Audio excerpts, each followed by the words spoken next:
Welcome back, viewers. You're watching Beyond World is One. This is World DNA, the show that gets you ahead of the rest. I'm Shivan Janna.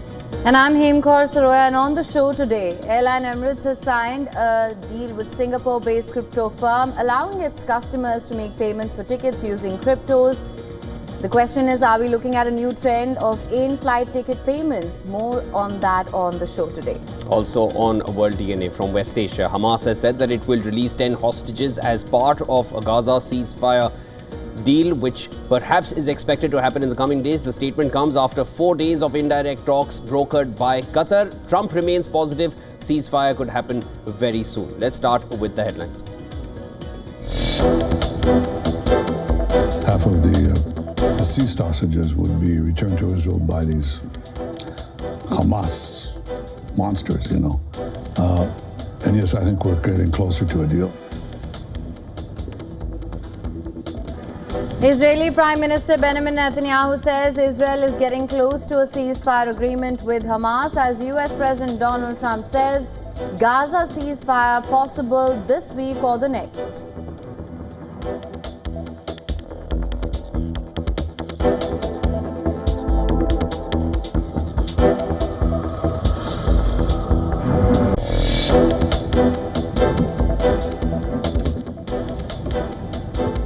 Yemen's Houthi rebels claim responsibility for sinking of the cargo vessel called Eternity Sea in the Red Sea.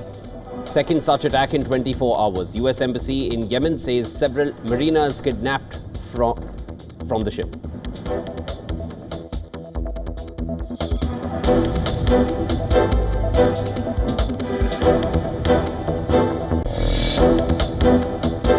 We'll have to take a look at it. Very expensive system. It's a shame that we have to spend so much money on a war that would have never happened if I were president. Donald Trump says he will consider sending Patriot missiles to Kyiv. Reports say the US has resumed sending artillery shells and rocket missiles to Ukraine.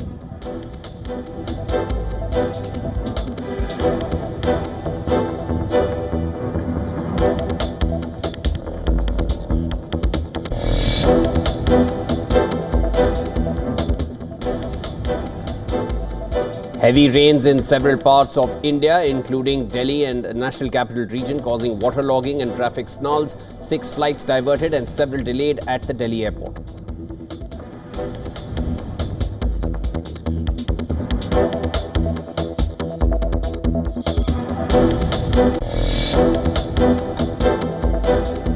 Turkey becomes the first country to block content from Grok, the artificial intelligence chatbot developed by Elon Musk's company X AI and integrated into the X platform.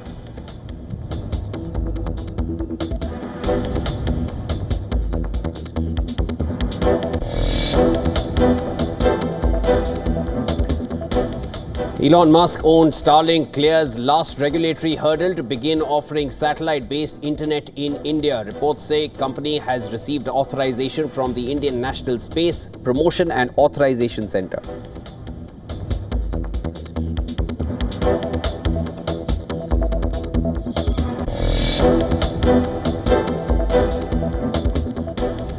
Nvidia makes history, becoming the first company ever to hit a $4 trillion market valuation. The AI chip giant stock soared as investors continue betting big on artificial intelligence and data center demand.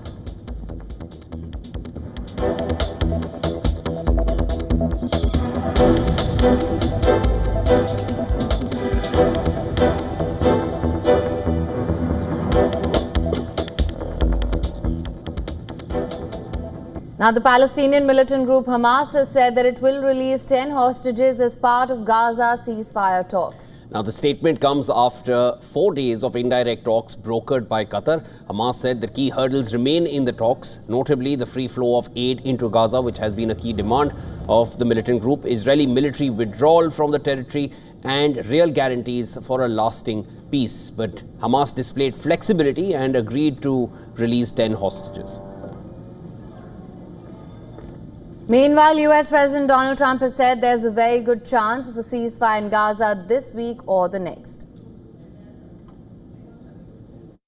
Well, we're talking about Gaza for the most part. I think we have a chance this week or next week not definitely. There's nothing definite about war and Gaza and all of the other places that we all deal with so much. But there's a very good chance that we'll have a settlement, an agreement of some kind this week, and maybe next week if not.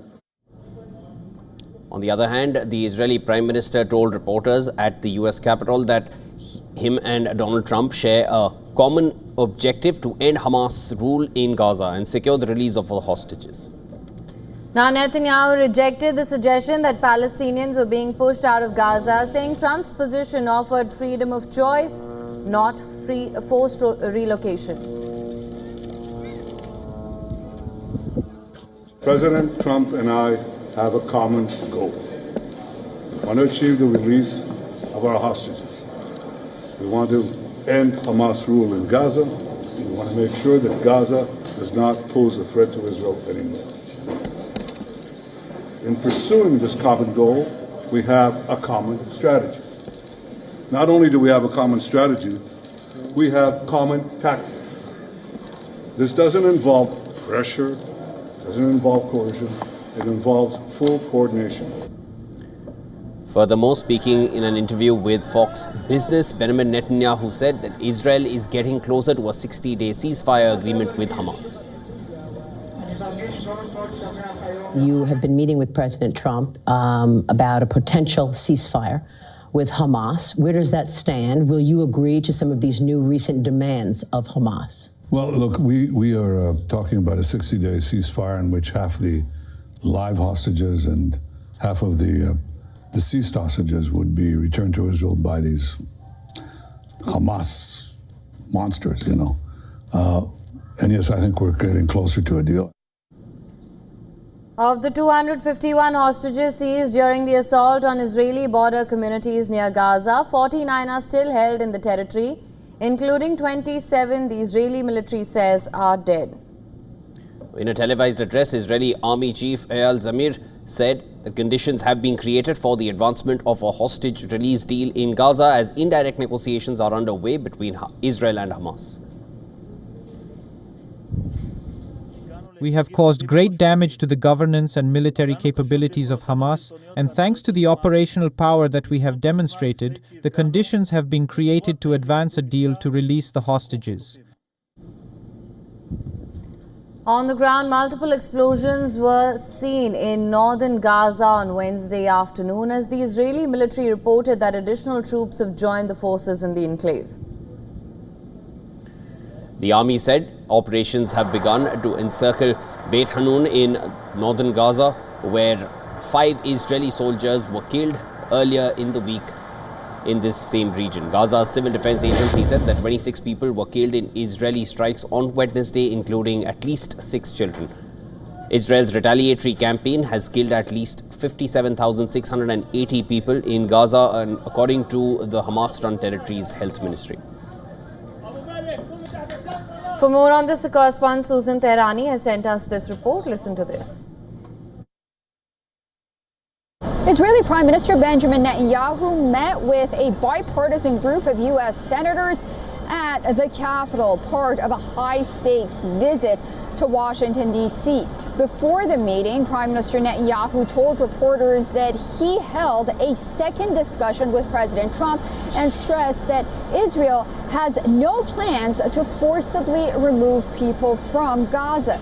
President Trump also said that a ceasefire deal in the region is quote-unquote very close, though he did not share any details. Now, the comments come amid growing frustration, including international pressure to not only end the fighting, but bring the hostages home and address the humanitarian crisis. Negotiations are expected to continue over the coming days. Susan Tehrani reporting from New York for WION World is One. And the Yemen-based Houthi rebels have claimed responsibility for the deadly sinking of a merchant vessel Eternity Sea earlier in the week. Their second attack in 24 hours as they resumed their campaign against Red Sea shipping. 3 people died, several remain missing following the attacks, as U.S. Embassy in Yemen says several crew members were kidnapped. The Liberian-flagged Eternity Sea that was heading to Israel was badly damaged in the attack that started on Monday and continued for 2 days before it eventually sank. Houthis released footage which showed the damaged ship partially submerged before sinking, leaving behind a whirlpool and oil slick.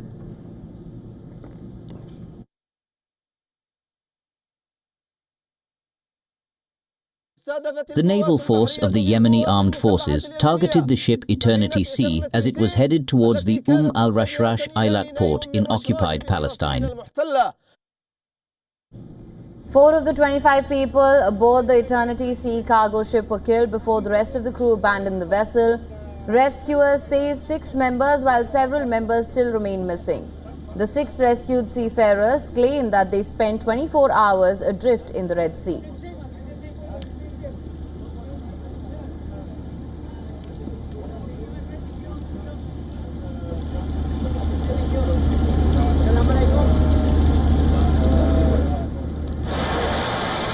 This vessel, which sank Eternity Sea, is the second ship that the Iran-aligned group Houthis have attacked this week after months of calm in the crucial maritime route. They had earlier attacked another Liberian-flagged Greek-owned bulk carrier called Magic Seas, and they attacked it with drones and missiles. That happened last week. 22 of its crew members were rescued after they were forced to abandon the vessel. Now, amid this, Israel pounded Yemen's port at Hodeidah over the weekend. Satellite imagery shows the magnitude of the damage inflicted by the Israeli strikes to the rebel-controlled port. Israel claims that the port is used by Houthis to smuggle weapons. The attacks in the Red Sea and the Israeli airstrikes in Yemen have fueled concerns that the Houthis might resume their blitz along the vital Red Sea corridor, and this in turn could draw US and Western forces back into the conflict. UN Special Envoy of the Secretary General for Yemen, Hans Grudenberg, said that there's grave concern seeing an escalation in the Red Sea, warning that Yemen must not be drawn deeper into regional crises that threaten to unravel the already extremely fragile situation in the country. To move forward, as time is not on our side. The longer the conflict is drawn out, the more complex it becomes. And US President Donald Trump hosted leaders of 5 African states at the White House. Trump hailed West Africa's rich natural resources at the summit aimed at fostering trade to counter the growing influence of Russia and China. Well, Trump hosted the leaders from Gabon, Guinea-Bissau, Liberia, Mauritania and Senegal, telling them that he was shifting the US approach of trade first and that the US is a better partner for Africa than China. Trump said his administration was committed to strengthening friendships in Africa, which he hoped to visit at some point. The meeting follows the dismantling of the US Agency for International Development. Trump told the leaders, "We are shifting from aid to trade." We have there's a lot of anger on your continent, and we've been able to solve a lot of it. My administration is committed to strengthening our friendships in Africa through economic development efforts that benefit both the United States and our partners.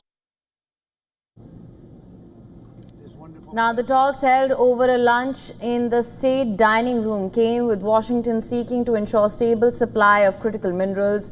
All 5 of the countries invited enjoy rich natural resources, including manganese, a key mineral in the production of stainless steel and batteries, iron ore, gold, diamonds, lithium and cobalt. Trump also talked about the continent's vibrant places, very valuable lands, great minerals, great oil deposits, and was rewarded with personal praise in return. Each leader offered their approval when asked by an African media outlet if Trump should win a Nobel Peace Prize. Senegal even offered to build a golf course where Trump would show off his skills. I was wondering what your secret was for solving all these complex crises, and I know you are a tremendous golf player. Golf requires concentration and precision, qualities that make for a great leader. Senegal has exceptional opportunities to offer, including in the area of tourism. So perhaps an investment could be made in a golf course in Senegal. It would just be 6 hours by flight from New York, from Miami, from Europe, or from the Gulf countries, and that could be an opportunity for you to show off your skills. Now, this meeting also features some awkward moments. At the beginning of the lunch, Trump asked the guests to say a few words to the press. But as Mauritanian President Mohamed Ould Ghazouani started giving a long address, Trump seemed to change his mind, and Trump gave the Mauritanian leader the wrap-it-up gesture and then proposed that the African heads of state just state their name and country. Well, that was not the only memorable exchange of the event. Trump then went on to compliment the president of Liberia for speaking fluent English and asked where did he learn to speak so beautifully. English is the official language of Liberia. Well, thank you. It's such good English, such beautiful. Where did you learn to speak so beautifully? Where were you educated? Where? Yes, sir. In Liberia. Yes, sir. Well, that's very interesting. It's beautiful English. Sure. I have people at this table can't speak nearly as well. Now, the presidents of United States and Brazil are engaged in a war of words. This is Brazil threatened to reciprocate after Donald Trump announced a 50% tariff on goods from the South American country. The new tariff came amid an escalating row over the U.S. president's support for coup-accused ex-leader Jair Bolsonaro. Trump has announced that he would slap a 50% tariff on Brazilian imports starting 1st of August, citing Brazil's insidious attacks on free elections, quote unquote, and warning of escalation if the country retaliates. Now, President Lula da Silva quickly shot back, and all of this, of course, was happening on X. Any unilateral tariff increases will be addressed in light of the Brazilian law of economic reciprocity. And then Lula da Silva added that Brazil is a sovereign nation with independent institutions and will not accept any form of tutelage. Now, earlier, Brasilia had summoned Washington's top envoy to the country to explain an embassy statement describing Bolsonaro as a victim of political persecution, echoing Trump's claims of a witch hunt against the 70-year-old Brazilian firebrand and former president. Trump then announced the new tariff via letter addressed to Lula da Silva. Trump criticized the treatment of Bolsonaro as an international disgrace and said the trial should not be taking place. He added that Washington would launch an investigation into Brazil's trade practices. Brazil is the second largest exporter of steel to the United States after Canada, shipping 4 million tons of the metal in 2024. Now, it all started with the American president posting in defense of his right-wing Brazilian ally, Bolsonaro, calling out Brazilian authorities to leave Bolsonaro alone. Trump also accused lawmakers of launching an alleged witch hunt against the 70-year-old former president of Brazil. Trump's comments soon spiraled into a full-blown political slugfest, drawing sharp rebuke from the Brazilian president himself, who set diplomatic niceties aside and hit back at Trump's interference, adding that no one is above the law. Bolsonaro is in the midst of a trial for hatching a coup plot to oust his liberal opponent and current Brazilian president Lula da Silva after losing elections in 2022. The Brazilian president had also slammed the American leader over his threat to impose tariffs on countries that align themselves with the BRICS.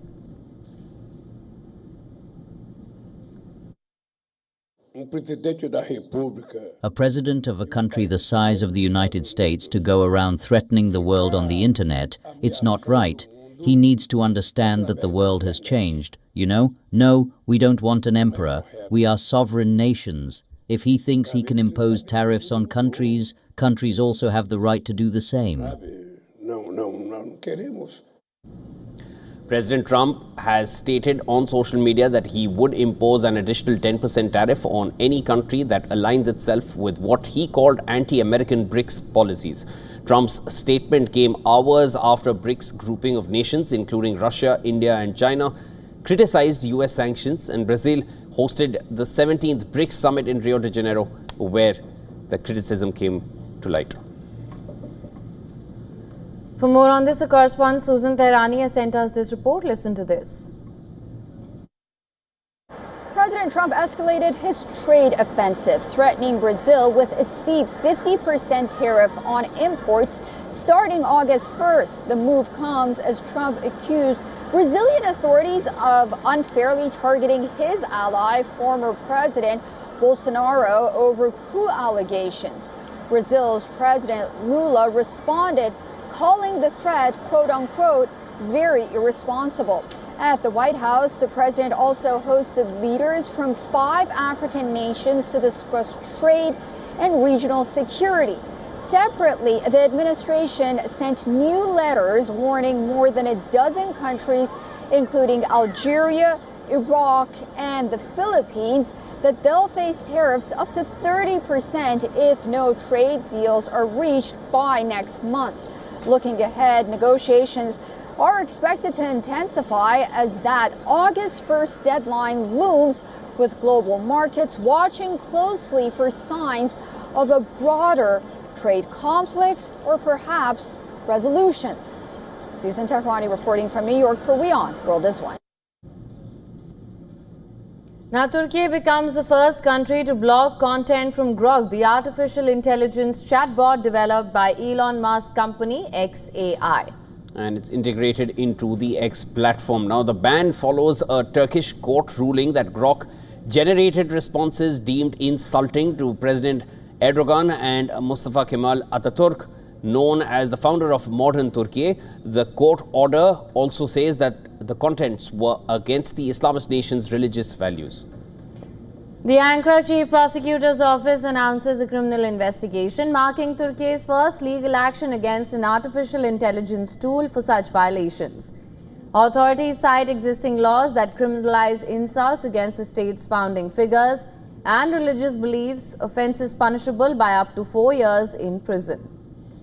Concerns over political bias, hate speech and factual inaccuracy in AI chatbots have intensified globally since the launch of OpenAI's ChatGPT in 2022. Now, Grok in particular has come under scrutiny for producing responses that critics say included anti-Semitic responses and also praise for Adolf Hitler, prompting alarm among regulators and civil society groups.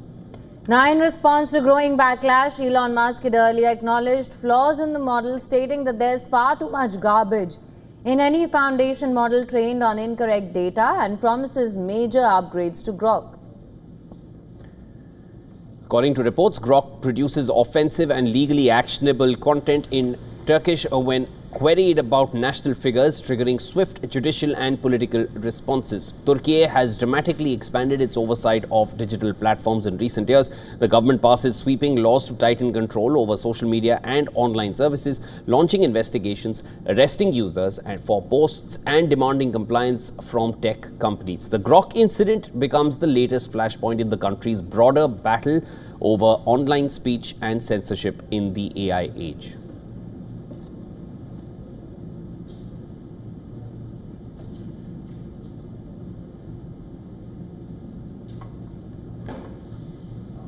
And with that, it's time now for a short break. Don't go anywhere. This is World DNA. Another milestone moment in the tech world. We'll be bringing you updates on that. Nvidia has become the first public company ever to reach a market capitalization of $4 trillion.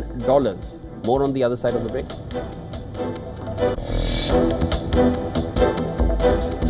Spanish Prime Minister Pedro Sanchez said that he will not quit amid the ongoing political crisis fueled by mounting corruption cases. More details on the other side. Stay tuned.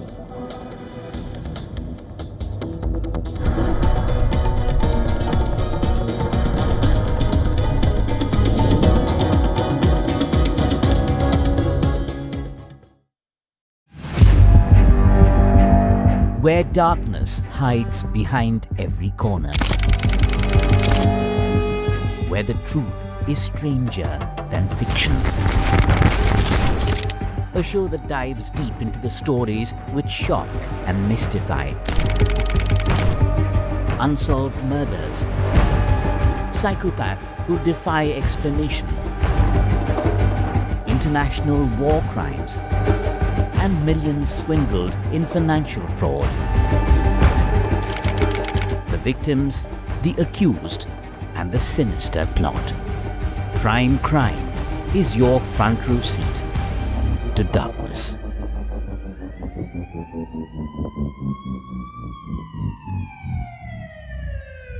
WION, India's global voice, the channel that brings you the biggest stories from across the world through India's lens. Now available in more than 190 countries worldwide. Because we believe that the world is one.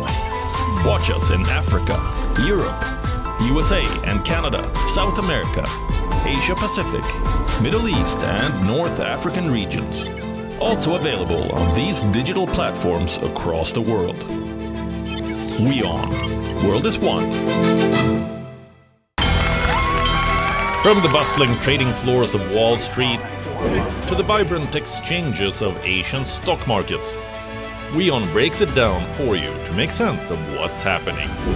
As we reveal the key factors behind events, strategic battles, and the game-changing business decisions that shape the world. We bring you all of this and more on World Business Watch.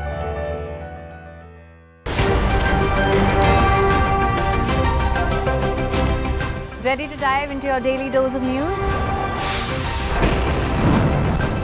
Bringing you what's trending in the West and all that's setting trends in the East. And all of this served up with a side of insightful banter. We don't just bring you the latest stories. We bring you your talking points for the day. And while you do that, from the busy streets of New York, I will provide you with deeper insights on the developments through the course of the day in the U.S. The show that keeps you ahead of the global curve. A conversation you'd want to be a part of.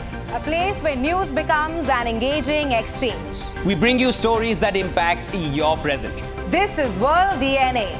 Join the conversation.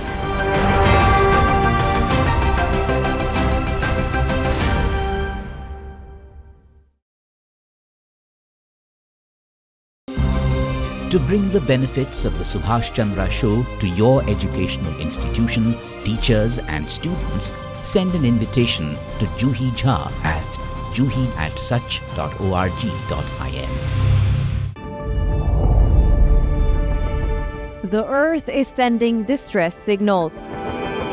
Wildfires, droughts, and melting glaciers. Can we reverse the damage? Explore the harrowing effects of climate change.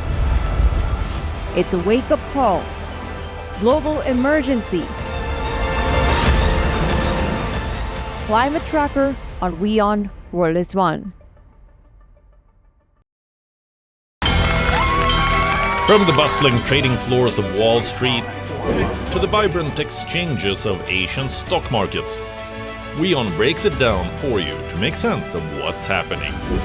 As we reveal the key factors behind events, strategic battles, and the game-changing business decisions that shape the world. We bring you all of this and more on World Business Watch. WION, India's global voice, the channel that brings you the biggest stories from across the world through India's lens. Now available in more than 190 countries worldwide. Because we believe that the world is one. Watch us in Africa, Europe, USA and Canada, South America, Asia Pacific, Middle East and North African regions. Also available on these digital platforms across the world. WION, World is One. To bring the benefits of the Subhash Chandra Show to your educational institution, teachers and students, send an invitation to Juhi Jha at juhi@such.org.in.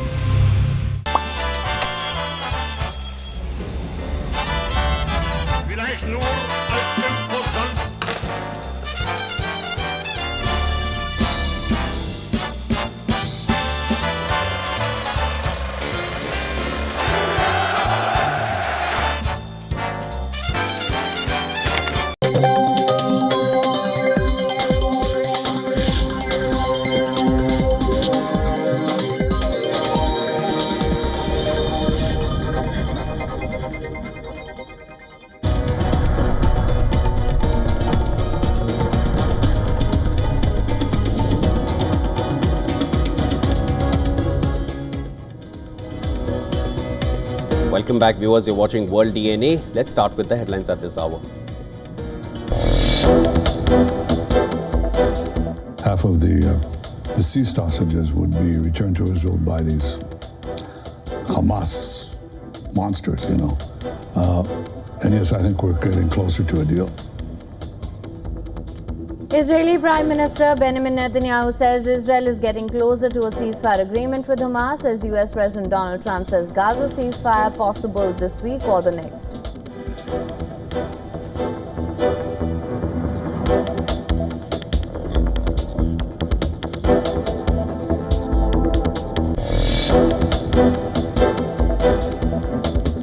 Yemen's Houthi rebels claimed responsibility for sinking of the cargo vessel called Eternity Sea in the Red Sea.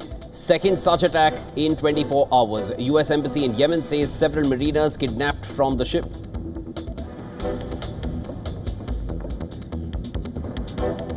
Be returned to Israel.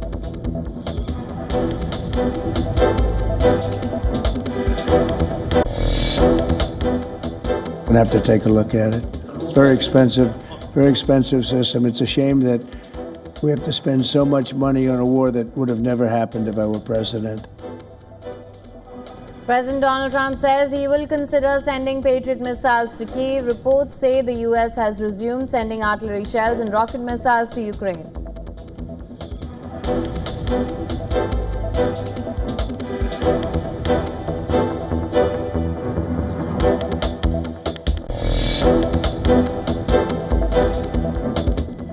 Heavy rains in several parts of India, including Delhi and the National Capital Region, causing waterlogging and traffic snarls. 6 flights diverted and several delayed at the Delhi airport.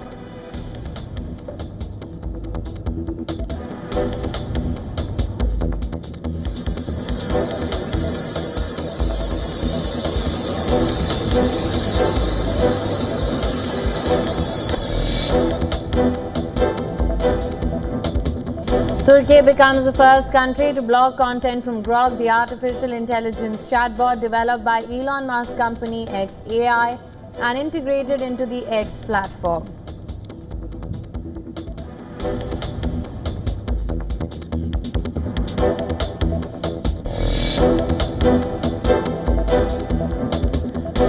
Elon Musk-owned Starlink clears last regulatory hurdle to begin offering satellite-based internet in India. Reports say company has received authorization from the Indian National Space Promotion and Authorization Center.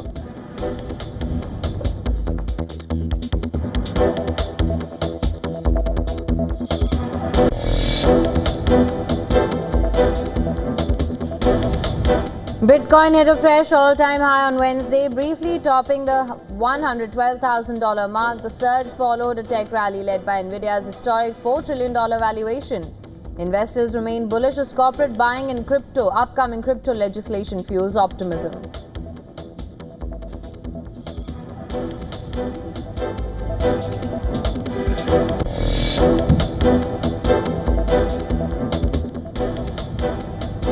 Remco wins Stage 5 of Tour de France. The Belgian finished 16th, second ahead of his rival and reigning champion Tadej Pogacar.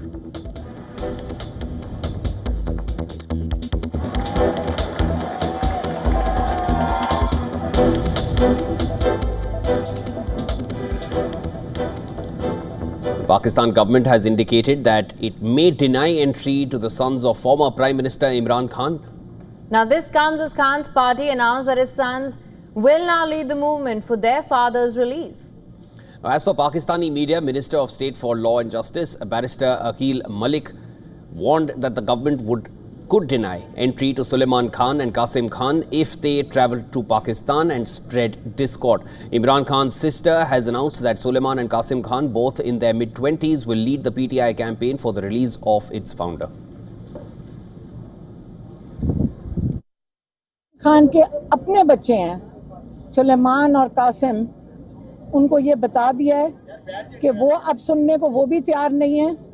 हम ही ने उनको रोका हुआ था, लेकिन अब वो पहले तो वो जा रहे हैं अमेरिका और वो अपने जो दोस्त हैं उनसे कहते हैं अगर ये जा सकते हैं तो हम भी जाएंगे और हम जाके बताएंगे यहाँ इंसानी हकूक़ के साथ और क्या जुल्म हो रहे हैं उनके वालिद के साथ। एक दूसरा, सुलेमान कासिम ने कहा है कि उसके बाद हम आएंगे पाकिस्तान और वो तहरीक के अंदर अपना हिस्सा लेना चाहते हैं।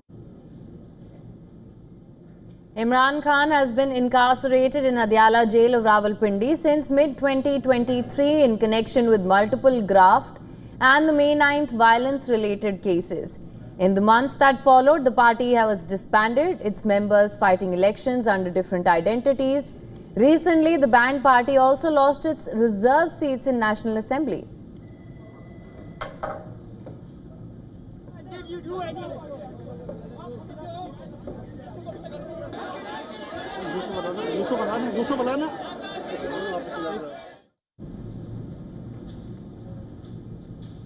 Now, parts of India are witnessing spells of heavy downpours with severe waterlogging reported at many places. Parts of the national capital faced waterlogging situations and heavy traffic after intense rainfall. The IMD has issued a red alert for Delhi, advising residents and tourists to stay vigilant. Air travel has also been affected due to rains.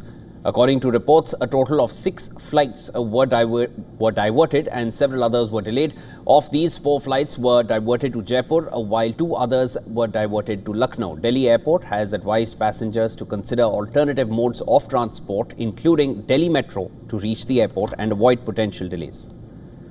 Several airlines, including Air India, Indigo and SpiceJet, issued several travel advisories for passengers, stating that departures and arrivals in their consequential flights may get affected.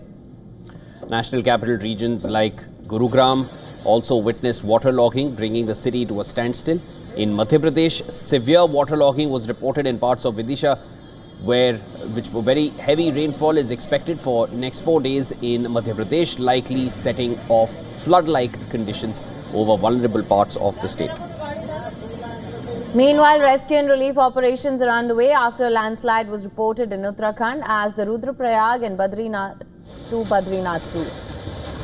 A yellow alert for heavy rain has been issued in Himachal Pradesh till next week. Since the onset of monsoons in the state on the 20th of June, Himachal Pradesh has witnessed 31 flash floods, 22 cloudbursts and 17 landslides.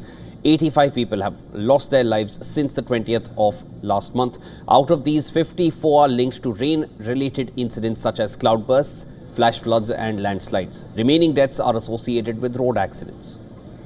Strong monsoon conditions are set to persist till the 15th of July across North India, with widespread rainfall forecast over central India, the west coast, east and northeast India and the islands of Lakshadweep and Andaman and Nicobar. Additionally, IMD has also predicted intense rain for northeastern parts of the country.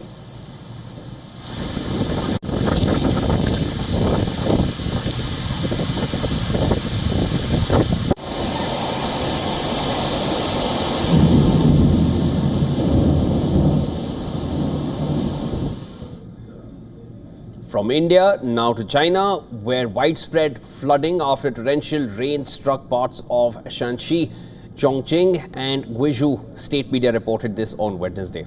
Now, the footage showed people being evacuated by rescue teams on rafts and streets submerged with water. Authorities in affected regions have issued warnings for continued geological risks, including landslides and mudslides. This as the rain is forecast to persist in some areas. A total of 1,545 people had been evacuated with no casualties reported, according to local authorities. The deluge caused widespread flooding, submerging streets and storefronts in several urban neighborhoods.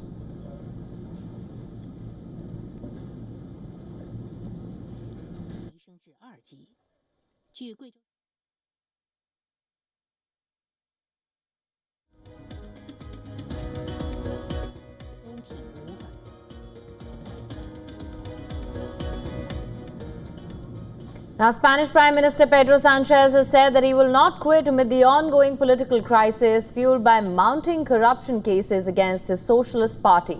Instead, he introduced an anti-corruption plan. Sanchez announced a 15-point plan drawn up with the Paris-based OECD's Division for Anti-Corruption and Integrity in Government during an address to Parliament.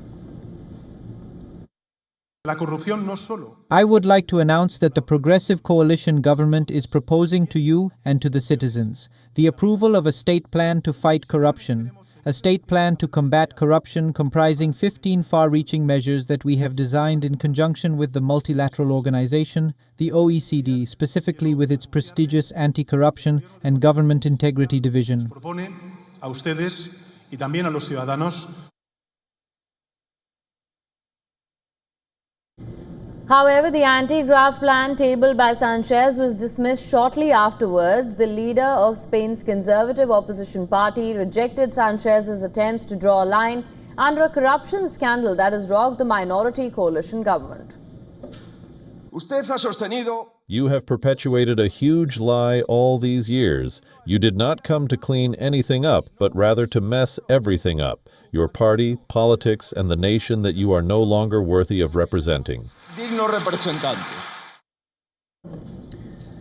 The regional parties in Spain have repeatedly demanded the government of firm anti-corruption measures as the price for their continued support. Sanchez described the plan as the biggest boost to the fight against corruption in Spain in recent decades. Sanchez also revealed that he had considered options for resigning since the crisis began, but giving up was not an option for him. Those who have been calling for elections for 7 years, and of course my resignation. I must tell you, ladies and gentlemen, that I myself have frankly considered those options. In the early stages of this crisis, it even seemed to me to be the simplest solution for me and my family. But after reflecting and listening to many people, I realized that giving up is never an option. Sanchez has been seeking parliamentary support for his government after senior members of his Socialist Party were accused of taking bribes, and now he refuses to step down, trying to turn the page for himself and his party with his anti-corruption plan.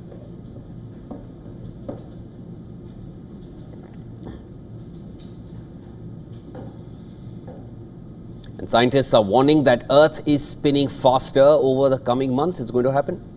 And shortening several days. In fact, July 9th was the shortest day ever recorded, and that's thanks to the moon's unique alignment with our planet. Here's the report.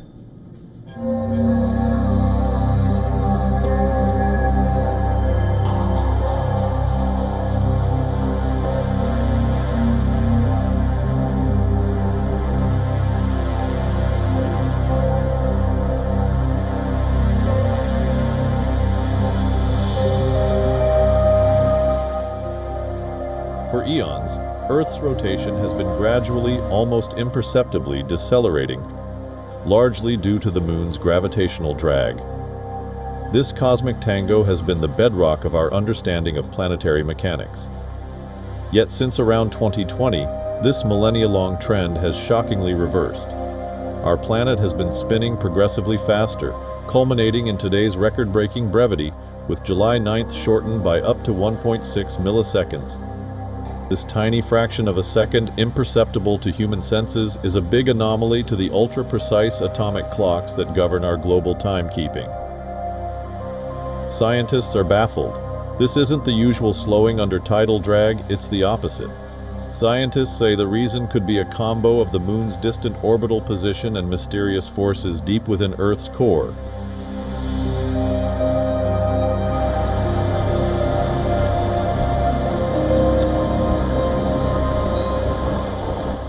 Possibly amplified by shifting water and melting ice mass.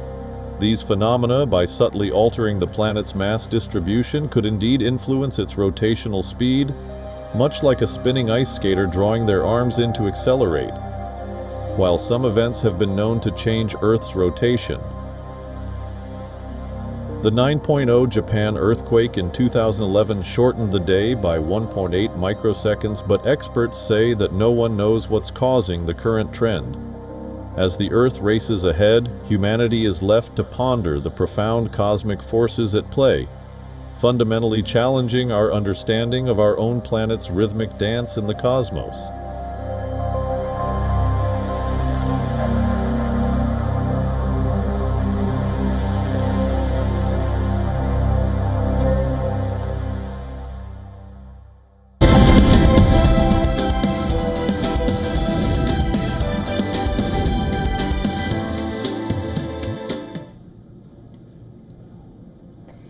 Now, Donald Trump has issued final tariff notices to 7 additional countries, escalating his global trade offensive.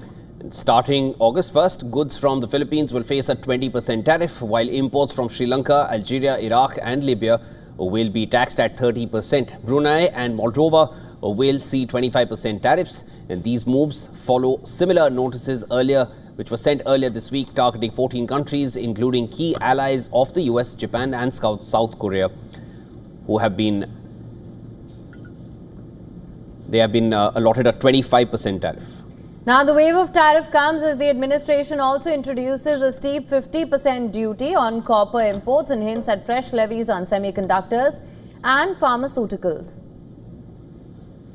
While no formal tariff notice has been sent to the European Union yet, Trump has warned that a decision is imminent. Even as talks with the EU appear to be progressing, EU Trade Chief Maros Sefcovic said a deal may be reached within days after the US extended its negotiation deadline to the 1st of August. Trump has praised the EU's more cooperative tone, but Italian officials caution that talks remain complex. Meanwhile, the business community remains uneasy, with companies delaying investment decisions amid the uncertainty. Despite this, financial markets showed little immediate reaction, and the Japanese yen weakened after the announcement targeting Japan. According to Yale's Budget Lab, the US now faces the highest tariff level since 1934. The Trump administration is framing the tariffs as a major revenue source, claiming to have already collected $100 billion and projecting $300 billion by year end. This marks a significant jump from the roughly $80 billion collected annually in recent years. Despite a pledge to secure 90 trade deals in 90 days, only 2 have been finalized so far. With the UK and Vietnam, talks with India are reportedly closed, but democratic leaders continue to criticize the policy, warning that it will drive up costs for consumers and hurt domestic businesses.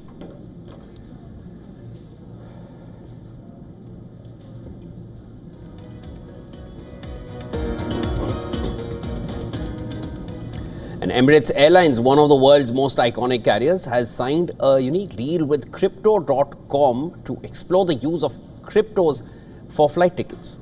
Now, the two companies signed a memorandum of understanding. The MOU aims to integrate Crypto.com Pay into Emirates' global payment system, a move that could allow millions of customers to pay for flights with cryptocurrency as early as next year. Emirates Deputy President Adnan Kazim said the deal is part of a strategy to modernize payment options and attract younger tech-savvy travelers while supporting Dubai's broader vision to lead in financial innovation. Crypto.com President Eric Anziani called the partnership a major step in bringing crypto into everyday use, saying it showcases how digital currencies can power real-world solutions. The agreement also includes collaboration on joint marketing campaigns to drive adoption and awareness of the new payment option. Emirates serves in 148 destinations across 80 countries from its Dubai hub. If successful, this initiative could set a new standard for airline payment systems.